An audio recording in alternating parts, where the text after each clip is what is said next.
안녕하세요. 여러분이 보내주신 자료를 깊이 파고드는 시간, 심층 분석입니다. 네, 안녕하세요. 오늘 저희가 받은 자료는 소방시설 설치 및 관리에 관한 법률 시행 규칙인데요. 와, 솔직히 처음엔 좀 막막했어요. 그렇죠. 법률 문서란이 너무 딱딱하잖아요. 맞아요. 빽빽한 글자만 보면 머리가 아파오죠.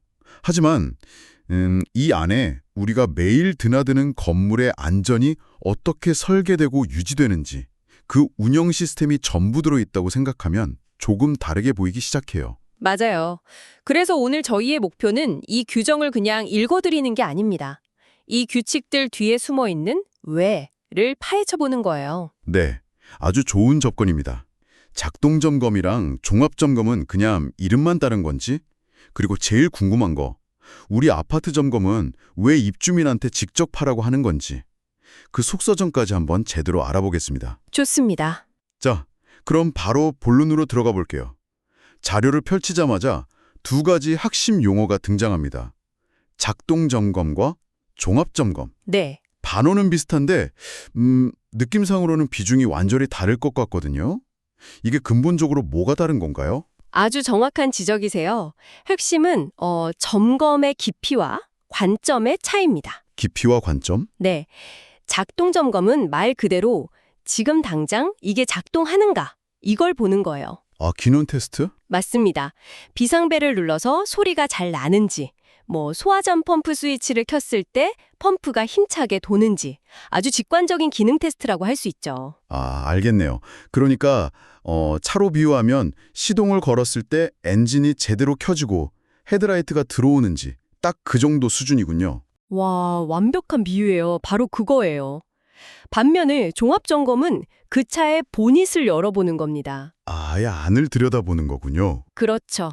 엔진이 켜지는 걸 넘어서서 그 안에 부품 하나하나가 법에서 정한 안전규격에 맞게 설치되었는지, 배선은 올바른지, 심지어는 건축 도면과 일치하는지까지 확인하는 거죠. 와, 그러니까 작동 점검을 포함하는 훨씬 더 상위의 그리고 근본적인 점검인 셈입니다. 그렇군요. 단순히 움직인다가 아니라 안전기준에 맞게 만들어져서 움직인다. 이걸 확인하는 거네요. 맞습니다. 자료에 보니까 최초 점검이라는 것도 있던데 이건 종합점검의 뭐랄까 특들판 같은 건가요? 네, 일종의 출생신고라고 생각하시면 쉬워요. 출생신고? 네.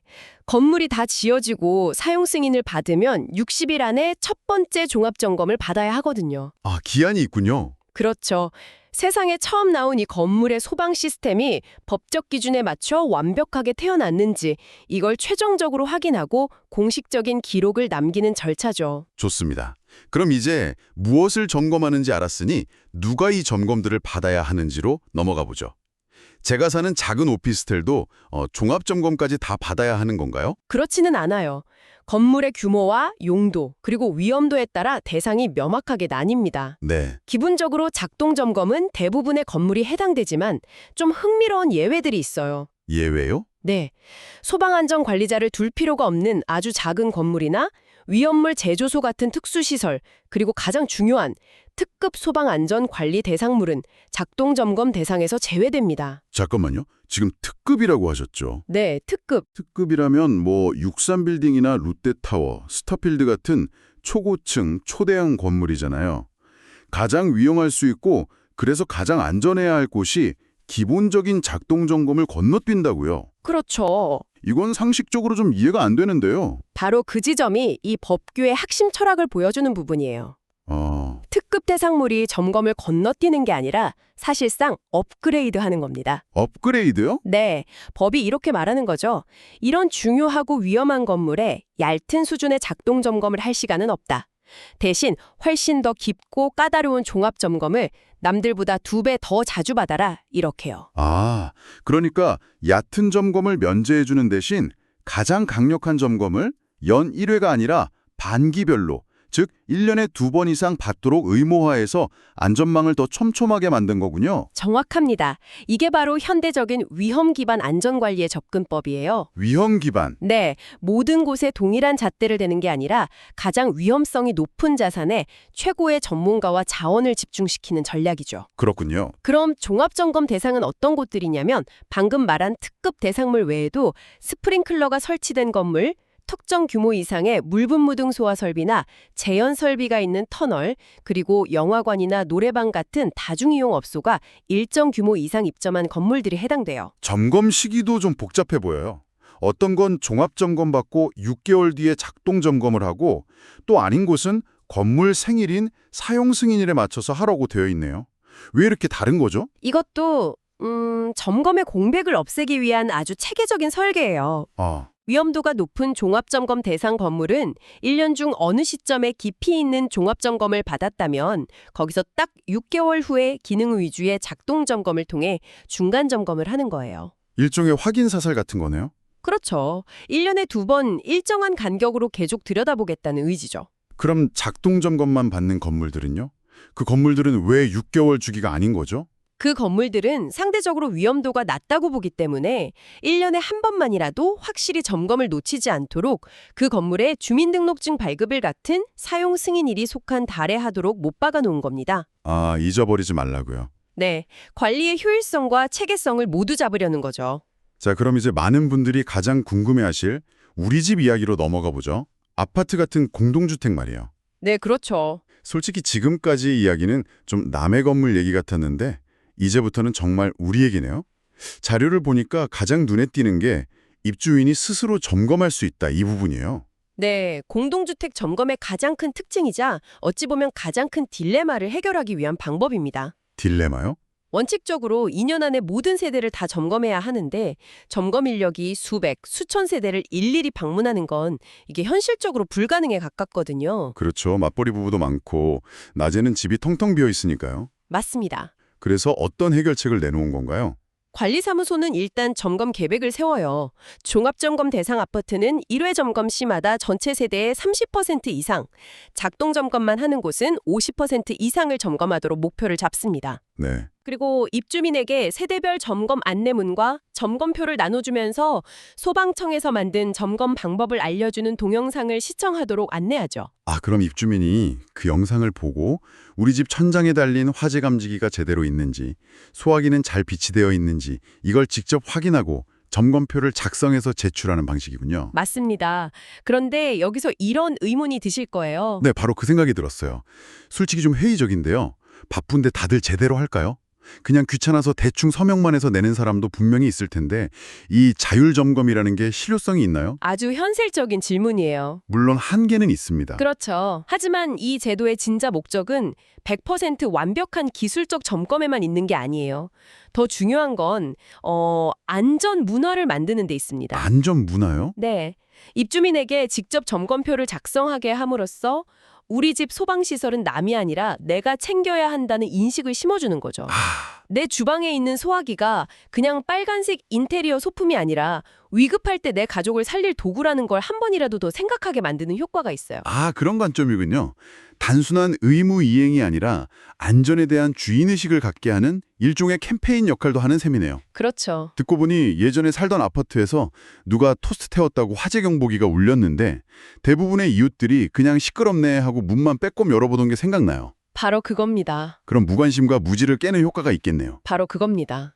물론 직접 하기 어려운 세대는 관리사무소나 점검업체에 대행을 요청할 수도 있고요. 아, 방법은 있군요. 네, 그리고 부재 중인 세대는 어떻게든 다시 점검을 안내하도록 여러 안전장치를 마련해뒀어요. 중요한 건 관리 주체는 어떤 세대가 점검을 완료했고 어떤 세대가 부재 등의 이유로 못했는지 그 현황을 기록해서 2년간 보관해야 해요. 아, 책임 소재를 분명히 하는 거네요. 네, 누구도 점검에서 누락되지 않도록 관리 책임을 명확히 한 거죠. 저는 소방점검이라고 하면 그냥 점검원이 클립보드 하나 들고 와서 눈으로 쓱 훑어보고 체크하는 모습만 상상했거든요. 네, 보통 그렇게 생각하시죠. 그런데 자료에 첨부된 필수 점검 장비 목록을 보니까 와, 거의 과학실험실 수준이던데요. 헤드 결합 렌치는 그렇다 쳐도 풍속 풍압계, 조도계, 이건 뭔가요? 소방 점검이 더 이상 감이나 경험에 의존하지 않는다는 걸 보여주는 증거예요. 아, 모든 건 데이터로 말해야 하거든요. 예를 들어 목록에 있는 방수압력 측정계가 왜 필요할까요? 그냥 소화전에서 물이 세게 나오면 되는 거 아닌가 싶잖아요. 네. 그냥 이 정도면 불은 끄겠다 싶으면 되는 거 아닌가요? 대형 화재 현장에서 가장 비극적인 순간 중 하나가 소방관들이 호스를 연결했는데 수압이 약해서 물이 졸졸 나오는 상황입니다. 와, 상상만 해도 끔찍한데요? 실제 그런 사례가 많았어요. 이 측정기는 그런 악몽 같은 시나리오를 막기 위해 존재하는 거예요. 이 정도면 세다가 아니라 법에서 정한 최소 방수 압력인 0.17메가파스칼 이상이 나온다를 숫자로 증명해야 하는 거죠. 와, 그렇게 들으니 장비 하나하나의 무게감이 전혀 다르게 느껴지네요. 그럼 조도계나 풍속 풍압계도 마찬가지겠군요. 그렇죠. 조도계는 정전되고 연기가 자욱한 복도에서 비상 조명 등 불빛만으로 탈출 경로를 알아볼 수 있을지 그 밝기를 측정하는 장비예요. 말 그대로 생존을 측정하는 도구죠. 생존을 측정한다. 네. 그리고 터널에 설치된 재현 설비는 풍속 풍압계로 바람의 속도와 압력을 측정해서 불이 났을 때 유독가스를 설계된 방향으로 정확히 밀어낼 수 있는지 확인해야 하고요. 마지막으로 공공기관은 매달 외관 점검을 해야 한다는 특별 규정도 있네요. 이건 또 다른 점검인가요? 네. 이건 공공기관에 대한 특별 강화 규정입니다. 특별히 더 강화한. 맞습니다. 정기적인 종합점검이나 작동점검과는 별개로 매달 소화기가 제자리에 있는지, 비상구 앞에 물건이 쌓여있지는 않은지 같은 아주 기본적인 사항들을 눈으로 확인하고 기록으로 남기라는 거예요. 거의 매일 확인하는 수준이네요. 상시적인 안전 불감증을 없애고 항상 긴장 상태를 유지하라는 강력한 메시지인 셈이죠. 오늘 이 딱딱한 법률 시행 규칙을 통해 우리 주변의 안전이 얼마나 정교한 시스템으로 관리되고 있는지 제대로 들여다본 것 같습니다. 네. 작동 점검과 종합 점검의 근본적인 차이, 위험도에 따라 점검의 깊이와 빈도를 달리하는 스마트한 전략, 그리고 우리 아파트의 자율 점검에 담긴 문화적인 의미까지요. 이 모든 복잡한 규칙들의 지향점은 결국 하나입니다. 하나요? 화재라는 예측 불가능한 재난 앞에서 우리가 할 수 있는 최선의 대비를 하자는 거죠.